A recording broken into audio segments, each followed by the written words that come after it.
아비멜렉을 왕으로 삼으니라라는 제목으로 말씀 함께 살펴보겠습니다. 일반적으로 사사기 스토리를 보시면 띄워주세요. PPT. 범죄, 진노, 압제, 부르짖음, 구원, 평화, 또 재범죄라는 공식을 따라갑니다.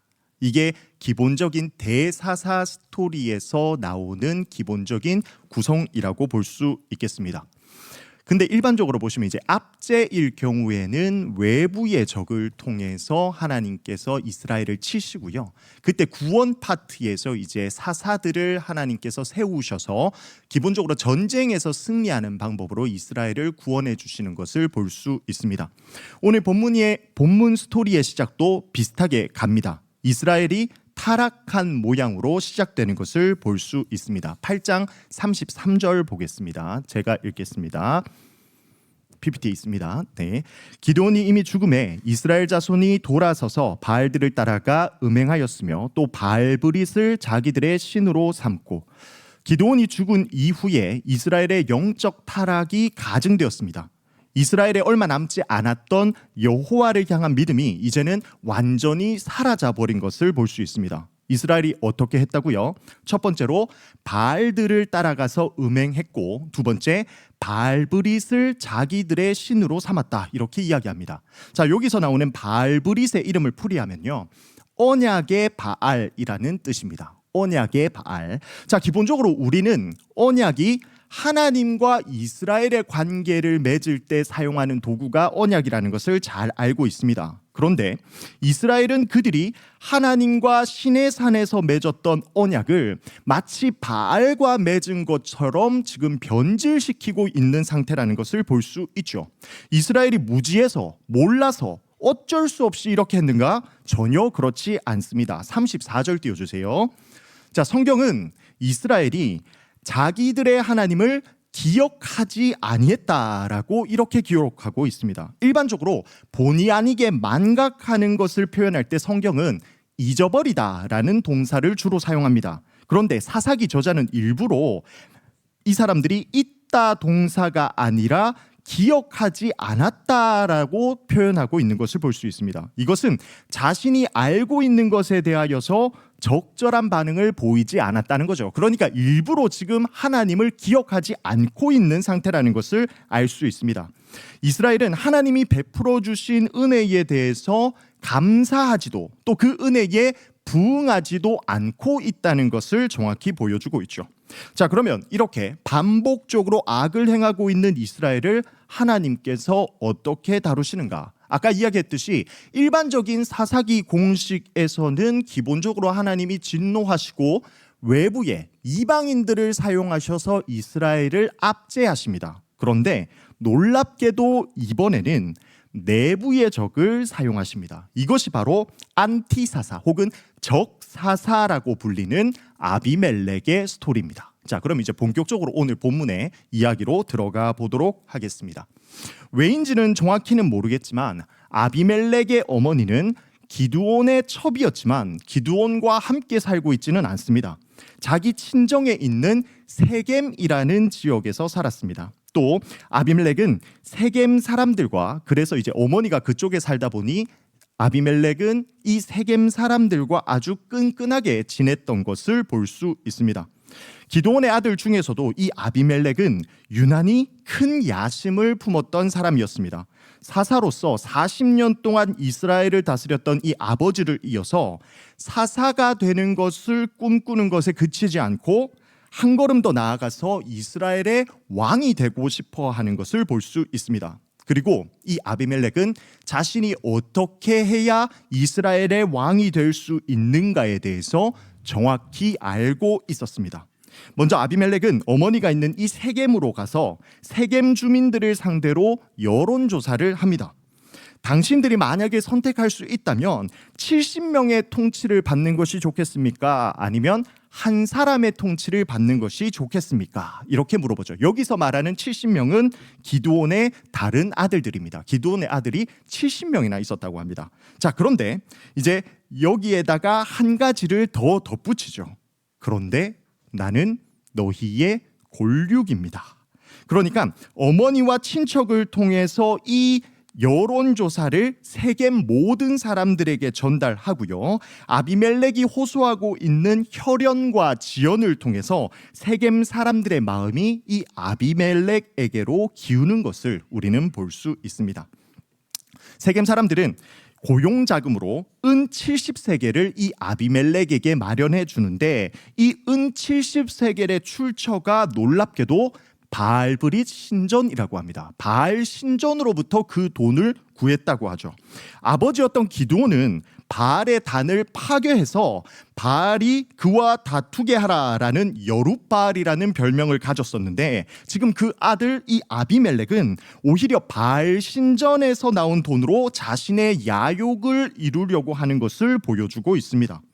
은 70세겔로 아비멜렉은 방탕하고 경박한 사람들을 고용합니다. 70세겔인 걸로를 봐서 아마도 형제 한 사람을 죽이는데 은 한 세겔을 사용한 것이 아닌가 그렇게 추측할 수 있습니다. 자, 여기서 방탕하고 경박한 사람들은 정의와 불의를 구분하지 않고 돈만 주면 무엇이든지 하는 자들이었습니다. 아비멜렉의 형제 70명을 이 경박한 자들과 아비멜렉은 한 바위 위에서 살해하기 시작합니다. 이때 막내 아들이었던 요담만 겨우 숨어서 살아남을 수 있었죠. 특별히 세겜 사람들이 아비멜렉을 왕으로 세우는 장소가 아주 독특합니다. 상수리 나무 기둥곁이다 이렇게 성경은 표현하고 있습니다. 여기서 상수리 나무 옆이다라고 하면 우리가 쉽게 이해는 하겠는데 뭐 특별한 나무가 있었거니 생각할 수 있는데 여기에 왜 하필 기둥이라는 단어가 같이 끼어져 있는가 제가 한번 찾아봤더니 기둥이 가나안에서 바알을 상징하는 물건 중에 하나라고 합니다. 그러니까 이스라엘의 왕은 하나님의 방법대로 하나님께서 세우셔야 하는데 지금 이 아비멜렉은 바알의 돈으로 바알을 상징하는 물건 곁에서 왕이 되고 있는 것을 볼 수 있는 겁니다. 아비멜렉과 이 세겜 사람들은 이제 가나안 사람들보다도 훨씬 더 가나안화된 사람임을 우리가 확인할 수 있는 것이죠. 자, 이때 유일하게 형제 살인극을 모면한 요담은 아비멜렉이 왕이 되었다는 소식을 듣고 그리심산 위로 올라가서 어떤 메시지를 외칩니다. 왜 이 사람이 그리심산으로 올라갔을까 추측을 해보니까 도망가기 위한 거리를 확보하기 위함도 있을 수 있고요. 또 높은 곳에서 이야기하면 이제 소리가 잘 들리기 때문에 소리 증폭을 위해서 그곳에 올라갔을 수도 있습니다. 그런데 성경적으로 보면 여호수아가 지금 사사시대 이전에 여호수아가 세겜을 중간에 두고 그리심산과 에발산에서 축복과 저주를 선포했던 사건이 있었습니다. 그때 에발산에서는 저주를 선포했고요. 그리심산에서는 축복이 선포되었습니다. 그런데 이 요담은 지금 에발산이 아니라 반대로 그리심산에서 저주를 선포하고 있습니다. 요담은 그리심산에서 선포되었던 축복이 아비멜렉과 세겜 사람들과 같이 하나님의 언약을 파괴하는 사람에게는 오히려 축복이 저주로 변할 것이라는 것을 의도하고 그리심산에서 저주를 선언하고 있는 것으로 판단할 수 있습니다. 자, 이때 요담이 맺히는 메시지는 바로 나무 우화였습니다. 아비멜렉을 왕 삼은 것이 얼마나 어리석은 판단인지를 지금 이 우화를 통해서 풍자하고 있습니다. 나무들은 자기들을 다스릴 왕을 찾는데 먼저 감람나무에게 가서 우리 위에 왕이 되어 달라고 요청을 합니다. 자, 감람나무 띄워주세요. 자, 감람나무는요 일반적으로 1000년 이상 사는 아주 대단한 나무입니다. 그리고 1년에 반톤에 가까운 열매를 맺는다고 합니다. 여기서 맺히는 열매가 이제 올리브죠. 올리브 나무가 감람나무입니다. 그러니까 1년에 500kg 가까운 올리브를 맺을 수 있습니다. 그리고 그 올리브로 뭐 합니까? 성경에서도 감람류를 짜서 올리브 기름을 짜서 제사하는 데도 쓰이고 요리에도 쓰이고 또 치료의 목적으로 해독제로 사용되기도 합니다. 자, 이렇게 감람나무는 왕의 제목감으로 1순위였지만 나무들의 왕이 되어 달라는 그 요청을 거부하는 것을 볼 수 있습니다. 자, 어떻게 거부하는지 보시면요. 9장 9절입니다. 나의 기름은 하나님과 사람을 영화롭게 하나니 내가 어찌 버리고 우쭐대리요 이렇게 이야기합니다. 자, 여기서 우쭐대다라는 표현은 바람에 나무 가지들이 흔들리는 모습을 가리키는 용어입니다. 나무 가지가 바람에 흔들리는 용어. 이렇게 우쭐대는 거죠. 폼 잡고 있는 겁니다. 그러니까 왕 같지도 않은 자가 왕의 행세를 하는 모습을 비꼬듯이 풍자하고 있는 것을 드러내고 있죠. 자, 이렇게 감람나무가 거절을 하니까 이번에는 무화과나무에게 접근해서 왕이 되어 달라고 요청합니다. 무화과나무는요, 가나안 7대 산물 중에 하나입니다.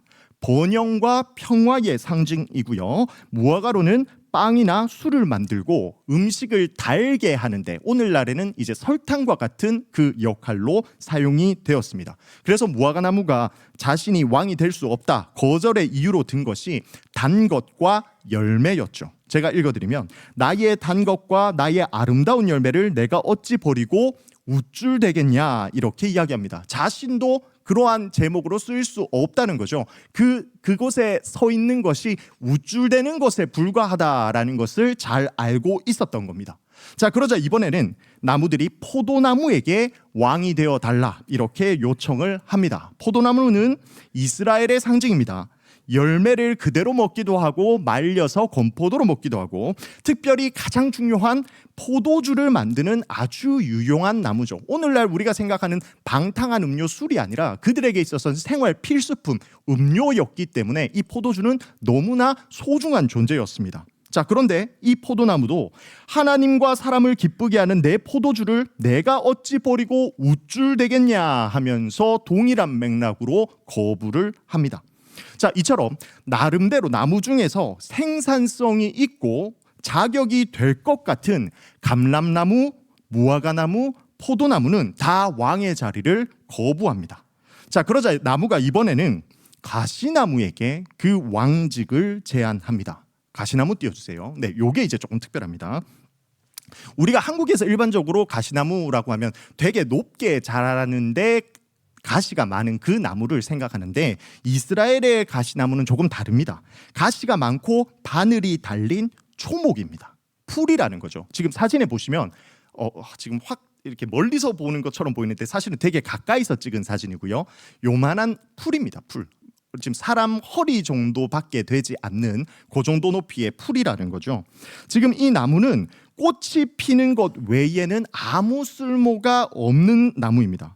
그 중에서 이제 조금 잘 자라서 나무 높이로 자라는 게 있기는 하지만 그 나무에도 고작 잎사귀가 3-4개 정도 달린다고 합니다. 그러니까 이 나무는 높이 자라도 인간에게 그늘을 만들어줄 수 없는 쓸모없는 나무라는 거죠.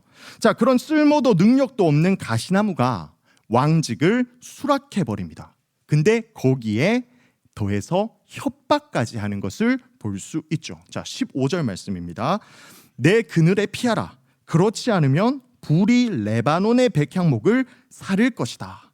가시나무는 계약을 충성스럽게 지키기면 얻게 될 축복과 그렇지 않을 때에 받게 될 저주에 대해서 언급을 하고 있습니다. 그런데 축복의 내용이 뭐라고요? 그늘이라고 합니다. 그늘. 제가 아까 전에 뭐라고 했습니까? 높게 자라도 나무에 고작 잎사귀 3개, 4개 정도 자라는 게 고작이라고 했습니다. 그러니까 가시나무는 그늘을 만들 수 있는 능력이 없는 나무인 거죠. 이것을 할 수 없는 제목입니다. 그런데 지금 이것을 허풍 떨듯이 이렇게 이야기를 하고 있습니다. 그런데 더욱이 가시나무는 여기에서 멈추지 않고 자신의 왕권을 인정하지 않는 자들을 불로 사르겠다 이렇게 위협하고 있습니다. 가시나무는 불에 아주 잘 타는 나무고요. 특별히 여기서 이야기하는 레바논 백향목은 이스라엘의 왕들에 대한 비유로 자주 성경에서 사용되는 단어입니다. 그러니까 아무 쓸모없는 나무가 왕제목 레바논 백향목을 불사르겠다고 설치는 이 모습이 아주 우스꽝스럽게 묘사되고 있는 대목이라고 할 수 있는 것입니다. 요담은 가시나무가 인간과 하나님께 아무런 유익이 없고 오히려 해를 끼치는 나무이며 바로 아비멜렉이 그러한 나무다, 그러한 가시나무다라는 것을 이야기한 것입니다. 자, 그리고 이어서 만약에 아비멜렉과 세겜 사람들이 했던 이 행위가 의로운 일이라면 결과가 기쁠 것이지만 20절 띄워주세요. 그렇지 않으면 내분이 생겨서 서로 대적하면서 불로 사르게 될 것을 저주를 선언하고 있습니다. 그리고 나서 이제 요담은 도망하여서 살게 되죠. 이게 되게 중요한 말씀입니다. 불이 나와서 세겜 사람들과 밀로의 집을 사르게 될 것이다. 자, 결과가 어떻게 되는지 이제 한번 넘어가 보겠습니다. 형제 70명을 죽이고 아비멜렉은 그렇게 세겜의 왕이 되었습니다. 실제로 왕이라는 칭호가 이스라엘 역사상 최초로 이 아비멜렉에게 사용되는 것을 볼 수 있습니다. 자, 그런데 우리는 이스라엘의 최초의 왕이라고 하면 누가 떠오르죠? 사울입니다. 일반적으로 사울을 생각합니다. 그리고 그것이 맞습니다. 왜냐하면 아비멜렉은 이 세겜 사람들을 제외하고는 아무도 왕으로 인정하지 않았기 때문입니다. 자, 그리고 사사기 9장 22절을 보시면요, 되게 독특한 표현이 있는데 아비멜렉이 이스라엘을 다스린 지 제3년에 이렇게 기록하고 있습니다. 아비멜렉이 왕이 되어서 3년을 다스렸습니다. 그런데 여기서 다스리다라는 표현의 1차적인 의미는 투쟁하다라는 의미를 가지고 있습니다. 그러니까 조금 다르게 직역을 해보면 아비멜렉이 이스라엘과 투쟁한 지 3년에라고 번역할 수 있는 거죠. 왕이 되어서 이스라엘을 다스리기 위해서 오히려 이스라엘과 투쟁하고 있다는 사실을 중의적으로 성경은 표현하고 있는 겁니다. 자, 혹시 사사기에서 하나님께서 이스라엘을 구원하실 때 사사들에게 허락해 주신 것이 뭔지 아십니까? 사사들에게 하나님께서 허락해 주셨더니 사사들이 갑자기 빵 하고 권능이 생기는데, 자, 본문, 오늘 본문이 이제 사사기 9장이죠. 이 본문을 기준으로 앞에는 온니엘과 기드온이 받았고요, 본문 뒤에는 입다와 삼손이 받습니다. 바로 여호와의 영입니다. 여호와의 영을 받아서 사사들이 그 권능으로 이스라엘을 압제하고 있는 이방인들을 물리치는 것을 볼 수 있습니다. 그런데 오늘 본문에서는 아주 정반대로 아비멜렉과 세겜 사람들 사이에 악한 영을 보내십니다. 아비멜렉이 안티사사, 적사사라고 불리는 이유가 바로 여기 있습니다. 다른 사사들은 여호와의 영을 받았는데 지금 이 아비멜렉은 악한 영을 받게 되는 거죠. 악한 영으로 인해서 세겜 사람들은 아비멜렉을 배신하게 됩니다. 하나님께서 이 아비멜렉이 형제 70명에게 저지른 포악한 일에 대한 대가를 치르게 하시려고 준비하고 있는 거죠. 자, 여기서 1번 보복의 법칙이 드러납니다. 아비멜렉이 행했던 여러 가지 죄가 있지만 그 중에서 가장 끔찍한 것이 무엇인가요? 형제를 살해한 거죠. 그것도 70명이나 되는 형제를 다 죽인 겁니다. 이게 첫 번째 법칙입니다. 형제 살해에는 하나님께서 형제 살해로 보복을 하십니다. 세겜 사람들은 형제라는 이유로 지금 아비멜렉을 도와서 아비멜렉의 형제를 살해하는 일을 함께 동참했습니다. 결국 형제를 살인한 그들이 형제에 의해서 살해당하는 일이 발생하게 됩니다. 세겜 사람들은 사람을 매복시켜서 아비멜렉을 엿보게 하고요, 그 지나가는 길을 사람들이 있다면 그들을 약탈합니다. 지금 이 지역의 통치자로 군림하고 있는 아비멜렉을 욕되게 하는 행위죠.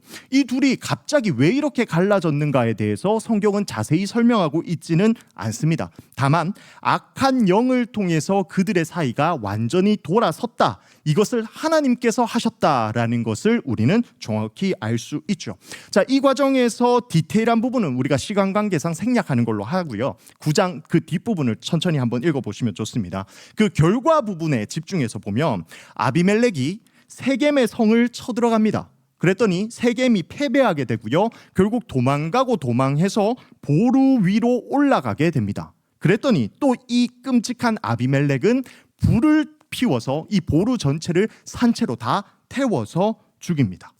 자, 20절에 제가 아까 뭐라고 했었죠? 요담이 했던 저주를 다시 보시면요, 아비멜렉에서 불이 나와서 세겜 사람들과 밀로 족속을 살을 것이다, 이렇게 저주를 했었는데 그 요담의 저주가 실제로 성취되는 것을 우리는 볼 수 있습니다. 세겜은 아비멜렉을 도와서 그의 형제를 죽였는데 결국 자기 형제라고 했던 이 아비멜렉에 의해서 목숨을 잃게 되는 것을 볼 수 있죠. 하나님께서 인간이 범한 죄악과 동일한 방식으로 그들의 죄를 보응하고 계시는 겁니다. 그러나 아직 아비멜렉은 하나님께서 보응하고 있다는 사실을 눈치채지 못합니다. 공격을 계속해서 이번에는 데베스라는 지역을 포위하게 됩니다. 데베스 사람들도 망대로 도망갔고 아비멜렉은 지난번에 했던 방식과 동일하게 이 망대 전체를 불사르려고 합니다. 그런데 여기서 사건이 급전환됩니다. 아비멜렉이 불을 놓기 위해서 망대에 너무 가까이 접근을 해버렸습니다. 그때 이제 망대 위에서 한 여인이 맷돌을 아비멜렉에게 던지는데 그 맷돌이 아비멜렉의 두개골을 깨뜨려 버리죠. 왕된 사람이 고작 여인의 손에 죽는다, 이것만큼 큰 치욕도 없습니다. 그래서 그는 돌에 맞아서 죽기 전에 자신의 무기든 청년을 시켜서 자기를 찌르게 하여 그렇게 허무하게 죽게 만듭니다. 그리고 실제로 그렇게 최초로 왕이 된 듯한 그 사람은 그렇게 허무하게 죽음을 맞이하게 되죠. 여기서 두 번째 보복의 법칙을 발견할 수 있습니다. 아비멜렉이 아까 전에 형제들을 어디에서 죽였는지 기억하십니까? 바위 위에서 죽였습니다. 그러니까 돌 위에서 형제를 죽인 이 아비멜렉이 자신도 돌에 의해서 죽게 되는 것을 보여주죠. 하나님께서 그 했던 방식 그대로 아비멜렉에게 적용하는 것을 우리는 바라볼 수 있는 겁니다. 자, 그리고 이제 9장 56절과 57절은 우리가 함께 읽도록 하겠습니다. 시작. 아비멜렉이 그의 형제 70명을 죽여 자기 아버지에게 행한 악행을 하나님이 이같이 갚으셨고 또 세겜 사람들의 모든 악행을 하나님이 그들의 머리에 갚으셨으니 여루바알의 아들 요담의 저주가 그들에게 응하니라. 아멘. 자, 이 구절이 바로 아비멜렉 이야기의 핵심이라고 할 수 있겠습니다. 악이 판치던 시대였지만 아비멜렉이 흥했으나 그의 죄를 하나님께서 갚으셨고 세겜 사람들이 흥한 듯 보였으나 하나님께서 그 악을 전부 다 갚으시는 것을 우리는 볼 수 있는 겁니다. 자, 우리에게 하나님의 가장 큰 이미지, 가장 큰 하나님의 이미지라고 하면 단연 사랑의 하나님입니다. 우리가 고난주가를 기억하는 것도 그 사랑의 절정, 십자가를 지신 사랑의 하나님을 기억하기 위해서 고난주간을 지키는 것이기도 하죠. 그러니까 의심의 여지가 없습니다. 그러나 하나님은 또한 공의의 하나님이라는 사실을 우리는 반드시 기억해야 합니다. 이 공의의 하나님은 결코 죄를 용납하지 않으시고요, 죄에 대해서 반드시 보응하십니다. 그 사실이 오늘 본문 가운데 정확하게 기록되어 있죠. 오늘날 잘 사는 사람들, 출세한 사람들을 보면 우리가 악인들이 참 많다는 것을 쉽게 발견할 수 있습니다. 기업인이든 정치인이든 법조인이든 이 중에서 깨끗한 사람을 찾는 것이 참 쉽지 않은 것 같습니다. 이쯤 되면 출세한 사람 중에 악인이 많기보다는 오히려 악인이 되어야만 이 세상 가운데, 이 시대 가운데서 출세할 수 있는 것이 아닌가 하는 생각이 들 정도입니다. 그러나 아비멜렉이 형제 70명을 죽일 때 자신도 형제들의 손에 의해서 죽을지 상상도 못했습니다. 형제들을 돌 위에서 죽일 때 자신도 돌에 의해서 죽게 될지는 상상도 못했다는 거죠. 그는 분명히 악했습니다. 그러나 강했죠. 그래서 평생 왕좌에 있을 것으로 기대를 했지만 고작 3년 있다가 죽을지는 상상도 못했다는 겁니다. 그러나 하나님의 때에 하나님의 방법으로 하나님께서 이 악한 자를 반드시 무너뜨리시더라는 겁니다. 왜요? 하나님은 의인을 너무 사랑하시기에 이 악인을 가만히 내버려 두실 수가 없는 겁니다. 그러한 하나님이 주관하시는 역사는 구약에만, 혹은 성경 안에에만 한정되지 않습니다. 오늘날도 여전히 주관하고 계시죠. 동일하게 의인은 보호하시고 악인은 벌하시는 하나님이시라는 겁니다.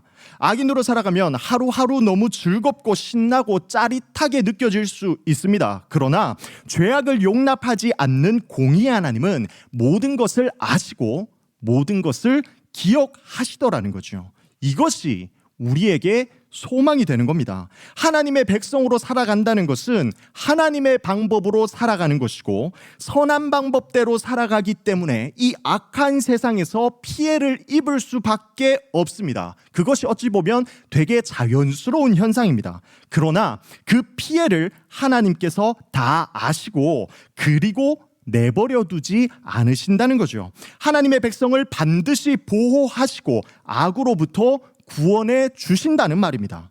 그러니 출세하고 있는 이 악한 자들을 우리는 부러워할 필요가 없습니다.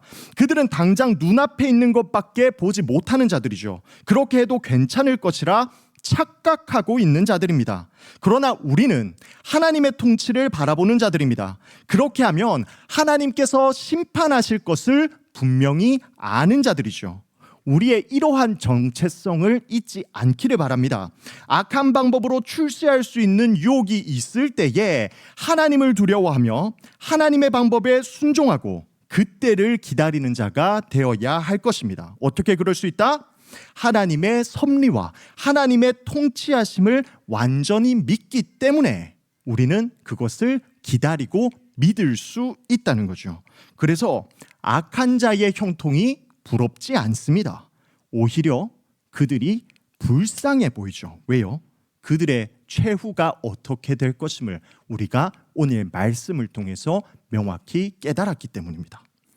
악인으로서 쾌락을 쫓아 이 땅에서의 욕망을 추구하기보다 하나님께서 그리시는 큰 역사 앞에서 하나님께서 기뻐하시는 삶, 하나님 마음에 합한 삶을 살기를 소망합니다. 하나님의 역사를 하나님께서 직접 이루어 가시는 그때에 하나님의 선한 도구로 사용받는 우리 대구동성의 모든 성도님들 되시기를 간절히 소망합니다. 아멘. 기도하겠습니다.